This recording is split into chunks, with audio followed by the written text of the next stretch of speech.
This is the Sri Lanka Broadcasting Corporation.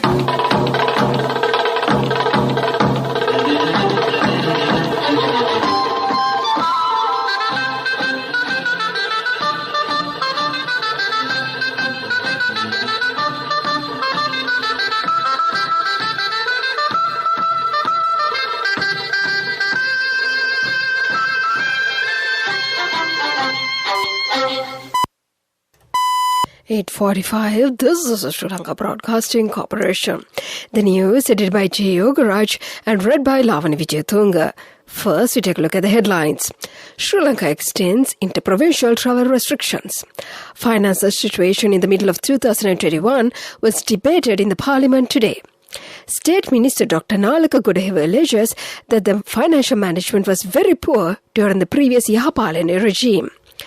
Accused in the Mavanala Buddha statue vandalism cases served indictments. Central Bank to introduce mobile app to facilitate foreign remittances. Coronavirus update, 421 patients recover from the virus infection. In news overseas, Nobel Peace Prize, journalists Maria Reza and Dmitry Mutarov share the award. And in sports news, Lionel Messi says Barcelona president hoped he would play for free before joining PSG. Those were the headlines, and now more on to the details of the local news. The ongoing interprovincial travel restrictions in Sri Lanka will be extended until the 21st of October, the President's Media Division announced today.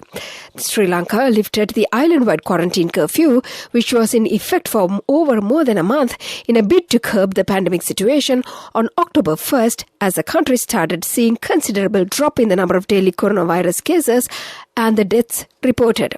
The interprovincial travel restrictions, however, remained in effect despite the relaxation of the quarantine curfew.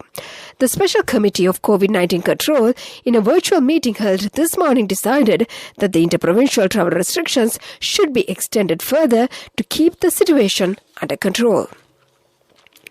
Financial situation in the middle of 2021 was debated in Parliament today. Minister Rohitha Abegunawardena said that the opposition is obstructing the government by levelling various accusations on the path to development while it is protecting people from the pandemic. He said that the opposition is trying to get political gains by gathering people to increase the spread of COVID-19. However, he said that the government will not allow to do so. Minister Abegunawardena said that Budget 2022 can stabilize the economy and the country. MP Dana Gamage says that there is a serious internal crisis in the Samagi Janabalawege party. She said that she regretted the removal of the party membership without informing her. She said that she would not leave the party despite the decision to remove her. State Minister Prasanna Ranavira said that several special programs are being implemented to develop the steel industry. He said that the modernization of the industry is taking place by providing technical knowledge to the people engaged in the industry. State Minister Dr. Nalaka Gudaheva says the financial management was very poor during the previous Yahapalana regime. When Mahinda Rajapaksa was the president, the budget deficit was reduced to 600 billion rupees. Mahinda Rajapaksa regime was able to reduce the deficit in the year 2014 due to effective financial management. However, during the Yahapalana regime from 2015 to 2019, the deficit widened to 1,000 billion at the end of the year 2019. This was a clear evidence of mismanagement of finance during the Yahapalana regime. Further, 20% tax was levied on house rental as well as during 2015 to 2019 period. 10% tax was levied during the sale of vehicles. 5% tax was deducted from every fixed deposit based on the deposit ceiling levels. This had become a real burden to the people at the time, the state minister added. The tax was doubled on many property sales transactions by the year 2019. Thereby, the Yahapalana regime has brought misery to the common man's life. However, the present government has managed the finance situation effectively through pragmatic fiscal policies amidst the corona pandemic challenges. State Minister Dr. Nalaka Gudaheva made these remarks while making a statement in Parliament today. The Attorney General today served indictments on the accused in the Mavanalla Buddha statue vandalism case. The case was taken up before the trial at bar chaired by High Court Judge Jagat Kandagamage. In the year leading up to the 2019 Easter Sunday terror attacks, a group of individuals had damaged several Buddha statues in the Mavanalla area. Multiple suspects were taken into custody as a result of the probe carried out by the Criminal Investigation Department, State Intelligence Services and the Mavanalla Police. Interrogations into these suspects had also led to the seizure of 100 kilograms of explosives in the Vanathavilluva area.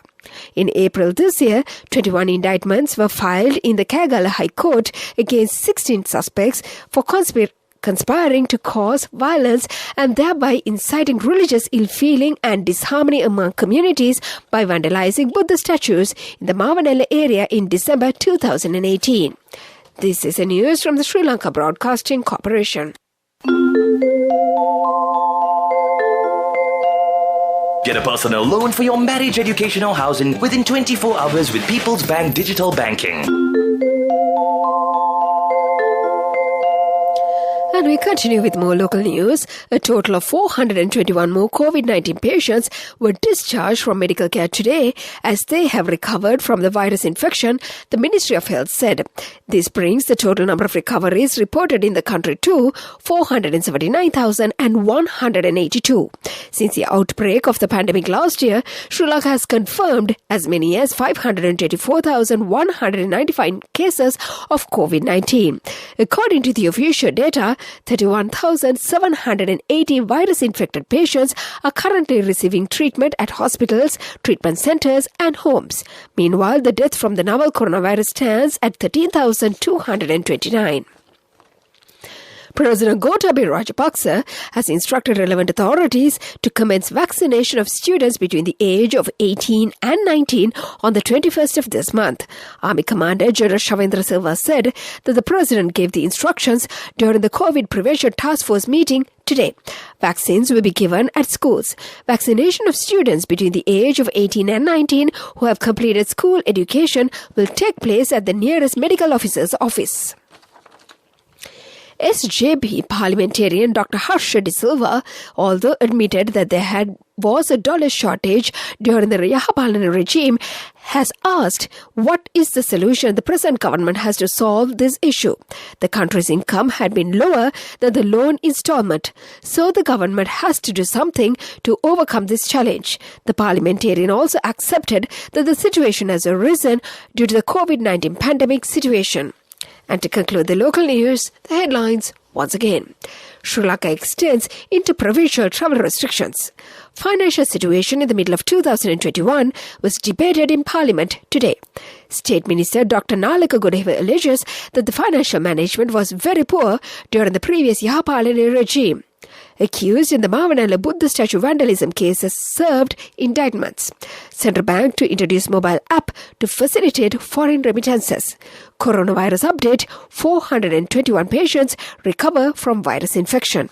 And that was the local news. Get a personal loan for your marriage, education or housing within 24 hours with People's Bank Digital Banking. People's Bank Digital Banking, your ultimate convenience. A mother knows the pain of each member of the family. Siddhalepa, the trusted relief for aches and pains. An effective therapy for relief from cold, sneezing, flu, headaches, swelling due to toothaches, rheumatic, discomforts, and muscular aches and pains. Siddhalepa, the Vidya Mahatmya in every home. The main news story is brought to you by Siddhalepa Vidya Mahatmya. The main news story for tonight: ongoing interprovincial travel restrictions in Sri Lanka will be extended until the 21st of October, the President's Media Division announced today. Sri Lanka lifted the island-wide quarantine curfew, which was in effect for over a month in a bid to curb the pandemic situation on October 1st as the country started seeing considerable drop in the number of daily COVID-19 cases and deaths reported. And that was the main news story. The main news story was brought to you by Siddhalepa Vidya Mahatmya. Brush your teeth twice a day for healthy teeth and gums.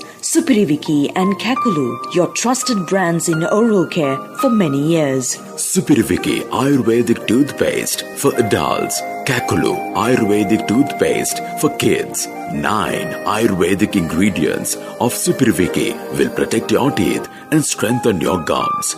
Supiriviki and Kakulu, products from Siddhaleba. And now in Watchlight.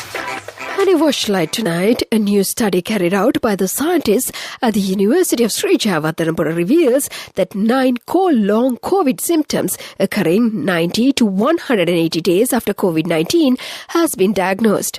Dr. Chandima Jayawardhana, Director of the Allergy, Immunology and Cell Biology Unit of the University of Sri Jayawardhanapura, said the term long COVID is commonly used to describe signs and symptoms that continue or develop after acute COVID-19.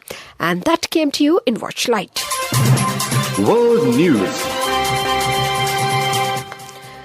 Headlines of the world news. Nobel Peace Prize journalists Maria Reza and Dmitry Muratov share the award. Afghan update. Deadly attack hits Kudus Mosque during the Friday prayers. Lakhimpur Kheri, India's minister's son, evades police questioning. Those are the headlines, and now more to the details of the world news. Journalists Maria Reza and Dmitry Muratov have won the Nobel Peace Prize for their fight to defend freedom of expression in the Philippines and Russia. The Nobel Committee called the pair representatives of all journalists who stand up for this ideal. The editors are known for hard-hitting investigations that have angered their country's rulers, and both have faced significant threats. They were chosen out of 329 candidates. A suicide bomb attack on a mosque in the Afghan city of Kunduz has killed at least 50 people, officials say, in the deadliest assault since US forces left. Images on social media showed bodies and debris inside the mosque used by the minority Shia Muslim community. More than 100 people were injured in the blast in the northern city. No group has said it was behind the attack, but Sunni Muslim extremists, including a local Islamic State group, have targeted the Shia community. They consider Shia Muslims to be heretics. The son of an Indian federal minister who was summoned by police for questioning has failed to turn up. Abhish Mishra was called in 6 days after he was accused in an attack that left 8 people dead. A car linked to his father, Junior Home Minister Ajay Mishra, ploughed into the protesting farmers in Uttar Pradesh state on Sunday, killing 4 men. Farmers allege that Ashish Mitra was behind the attack, but Mitras have denied the charges. And to conclude the world news, the headlines once again.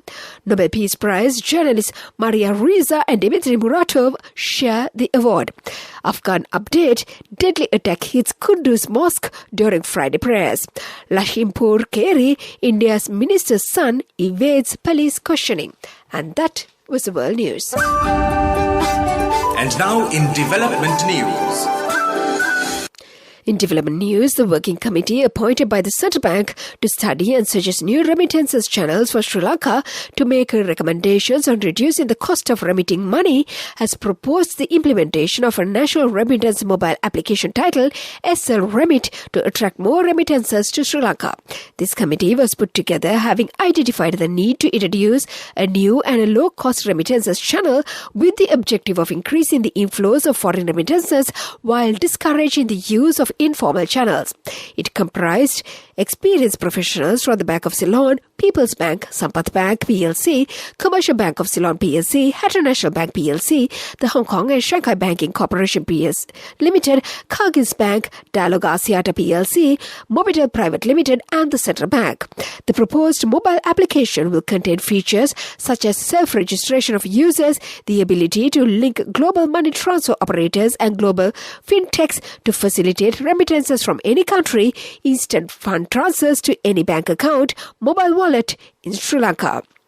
In addition, the application would include value-added services such as direct bill payments, attractive foreign exchange rates, and low transaction fee. That came to you in the development news, and sports news follows. Sports news. Moving on to sports news in soccer. Barcelona's president, Joan Laporta, says he hoped Lionel Messi would stay in the club and play for free. Messi, aged 34, left for Paris Saint-Germain in August after Barcelona was unable to renew his contract because of La Liga's salary limits. The Argentine, who won 10 league titles with the Catalan giants, had to leave despite agreeing a deal worth 50% of his previous contract. That was the sports news. Business news coming up.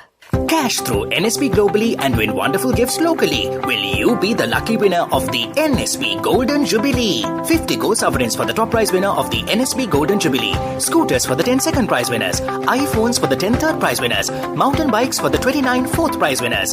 From October 1st, 2021 to September 30th, 2022.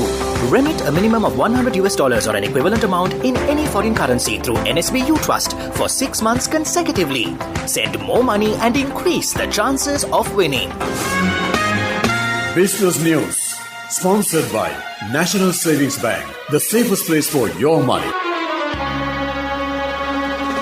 In business news, Sri Lanka and France will look towards implementation of a joint tourism development program between the two countries, said Minister of Tourism from France after the opening of the annual IFTM Top Riza 2021. He said that France was one of the top tourist destinations for Sri Lankans in terms of arrivals, and several future incentives too would be granted to promote Sri Lanka as a destination to French market. Air France will launch direct flights to France along with Sri Lanka, which will also help to boost this segment. That was the business news. Economic news follows.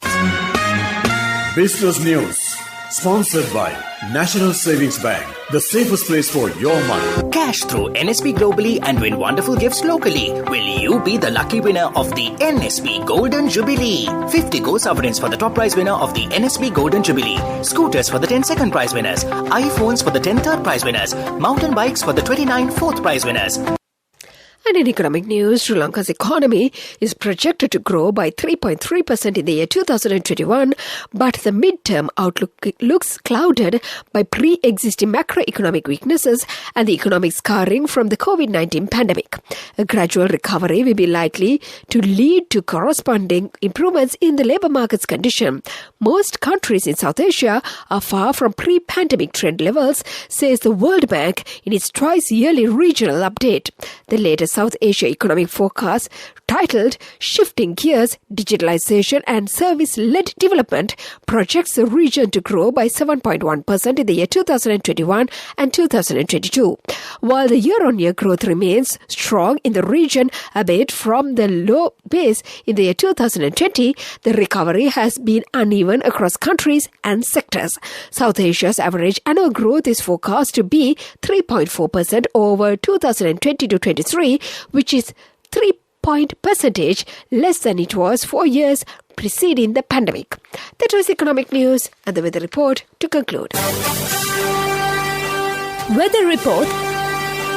And finally, the weather report. The Met Department says the showery condition over the southwestern part of the island is likely to enhance during the next few days. Showers or thundershowers will occur at times in the western, Sabaragamuwa and central provinces and the Galle and Mathura districts. Fairly heavy showers above 50 millimeters can be expected at some places in these areas. Showers or thundershowers will occur at several places in the western, eastern and Uva provinces and in the evening or night. This weather report was published this evening at 7:30 p.m. Further details could be obtained by visiting the official website of the department. Meanwhile, the International Weather Forecast website, AccuWeather.com, reports that the day's weather was observed to be bright with occasional showers. Today's daytime temperature was around 31 degrees Celsius. There will be light showers in many places in the Colombo district in the night. Tonight's temperature will be around 26 degrees Celsius and there will be scattered showers in selected spots late in the night. The ground temperature would be around 26 degrees Celsius at the time of this news broadcast. The Air Quality Index, AQI, is 17, which shows fair condition in Colombo. The air quality is generally acceptable for most individuals. And before we conclude this bulletin of news, let's get back to the headlines once again. Sri Lanka extends interprovincial travel restrictions. Financial situation in the middle of 2021 was debated in the parliament today. State Minister Dr. Lanka alleges that financial management was very poor during the previous Yahapalane regime. Accused in the Mavanala Buddha statue vandalism case served indictments. Central Bank to introduce mobile app to facilitate foreign remittances. Coronavirus update, 421 patients recover from the virus infection. In news overseas, Nobel Peace Prize journalists Maria Reza and Dmitry Muratov share the award. And in sports news, Lionel Messi says Barcelona president hoped he would play for free before joining PSG. And with that, we conclude this bulletin of news.